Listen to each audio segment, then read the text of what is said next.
set Dan a little task. I've asked him just to have a look at some wet, rough pitch shots in relationship to a video that you might have seen. Well, I'll put a link up here maybe, of me hitting a wedge shot out of rough. Just what point do we lose control and how much compared to a lovely controlled lie compared to wet, rough. Just gonna see how he's getting on. I love these kinds of tests. There's so much we can all learn, good players to beginners, from these kind of tests. Let me know in the comments down below if this video does help you with some ideas of how to control different shots from different lies or not. And if it doesn't, let us know why it doesn't help you. Maybe I can make another video to try and help you in whatever way you need helping. If you're not subscribed, maybe consider subscribing. Got daily golf videos going up, and if you're already subscribed, give that bell a little ring. You're all starting to do it, which I thank you, but there's still some of you out there who haven't got it rung. Turn it on. Thank you. Back to the video.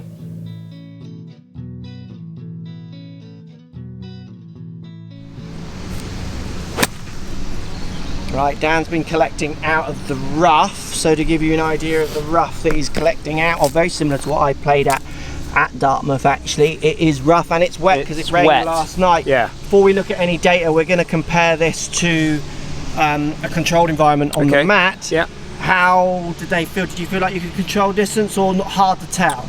It's hard to tell from here, to be honest with you. Where I was seeing them sort of land, it looked like I was pretty much getting it, but it was just hard to get the club to come through a lot of the time, so you don't really know. You know when you hit one and you know that you've pretty much hit your yardage from being in a fairway, let's say. Yeah. In here you look up and you don't know whether it's come up short, going long, or so it's hard to get the sort of gauge on it, really. Well, let's go inside. We'll go inside and do it, controlled environment, and see if there is a difference in your level of control.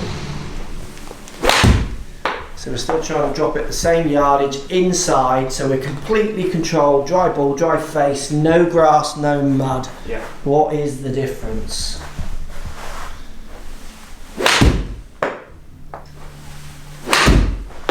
Because for me the question is, well, it's a good experiment for you, Dan, who plays a bit, is that you want to know, you know, how much should I how be it's going to react. Yeah. And does it affect round angle? And because it's a complete guess when you're on the course, isn't it? It is, absolutely. You're hoping it does one of the things that you've captured, I guess, from outside. But to have a better understanding of it, it's only going to help you when you're out there. Yeah. Lovely shot. Because I guess out the rough on a pitch, you would be thinking as well, like, what is this going to do a little bit? Well, yeah, through experience and stuff, I kind of know what it's going to do. Like, we've all hit plenty of wedge shots out of the rough and out of the fairway.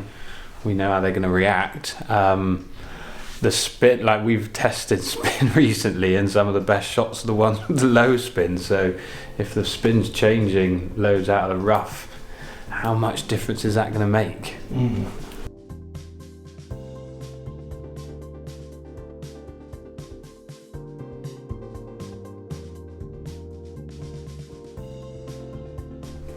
We're crunching the numbers. Numbers crunched. How very good performance there, Dan. Was it good? What we got? Right, so I've averaged 90 yards in both situations. Okay. So I'm averaging 90 yards outside, 90 yards inside. My deviation of them is, we've got about 15-yard difference from the sort of lowest to highest outside, and then 10 yards difference inside. Right, so you're 5 yards more accurate short to long, are you saying? Inside to out. Yeah, absolutely. Which is what I would expect. If we go to spin now, we've got 6,000 revs difference. Wow. That is a lot, isn't it? So I've got 4.672 on an average out of the rough, and then inside I come up to 10.621. Wow, so it's doing everything we would expect, maybe more aggressively low spinning, but with the test we've done recently, I would expect that. I wouldn't have before the test we've done recently. If you look at the launch angles that we're getting out of it, 33 outside to 29 inside, so ball set up a little bit outside in the rough.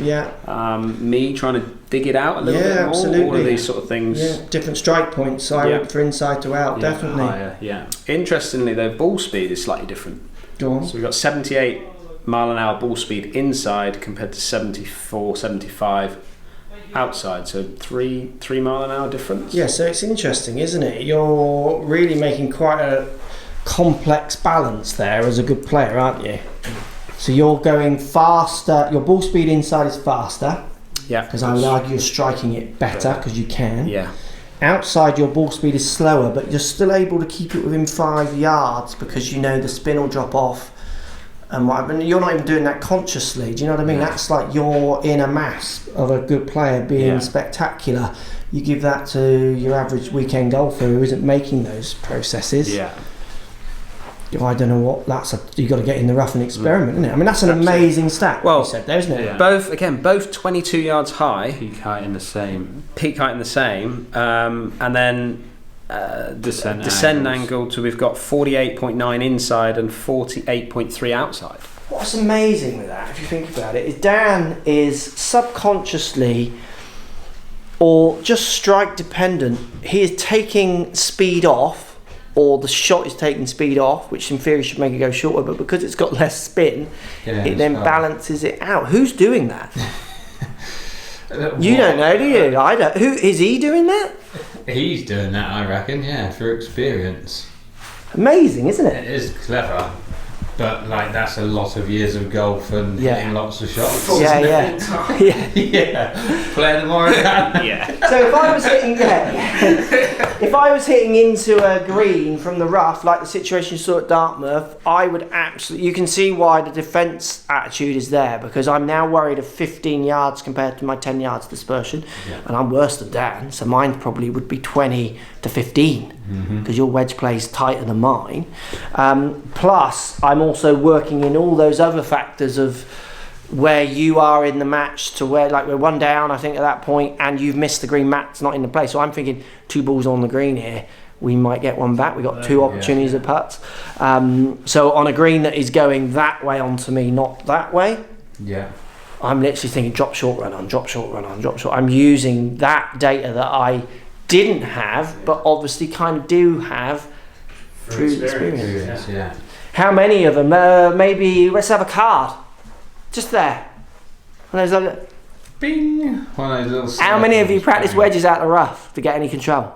I've done it. You've done it. We played enough golf doing it, and I've mucked around as a kid in the craziest of lies, trying to work out how to get it out. Knowing that is a great example of why can I not play golf like I play on the range? Why can I hit it well on the range and not on the course? I've done 100 examples. That's a fantastic one of how, if we were to ask Dan, before this test, so I say to Dan, are you going to on this shot take ball speed off to try and change the distance because of spin being coming off? I would have answered that. Don't know. No idea. Post comments down below. Are you practicing this or not? That's interesting, isn't it? That's a good one. You just haven't got enough rust on this, Dan.